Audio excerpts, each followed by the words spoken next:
Dragon গাছের ডাল এরকম মোটা করতে গেলে কি করতে হবে চলো আজকের ভিডিওটাতে তোমাদেরকে শেয়ার করব। এই যে গাছের ডালগুলো দেখছো যথেষ্ট হেলদি, আর গোড়ার মাটিটা আবছা একটু দেখতে পেলে প্রথম দিকে যথেষ্ট ড্রাই।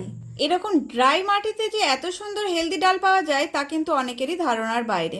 ড্রাগন গাছের ডালগুলো মোটা করে তোলার জন্য প্রচুর পরিমাণে খাদ্য দিয়ে ফেলো, মানে সার দিয়ে ফেলো, যার কারণে ভাবো তোমরা গাছের ডালগুলো খুব মোটা হয়ে উঠবে। সেটা কিন্তু একেবারেই হবে না। শুধুমাত্র সার দিয়ে কিন্তু ড্রাগন গাছের ডালগুলো মোটা করা যাবে না। সার তো অবশ্যই লাগবে, তবে সেটা আবার জৈব সার।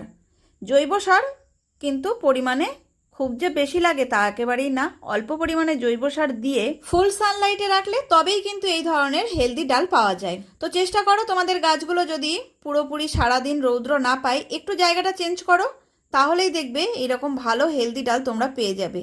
আর এরকম হেলদি ডালে কিন্তু বেশ ভালো পরিমাণে ফলও পাওয়া যায়।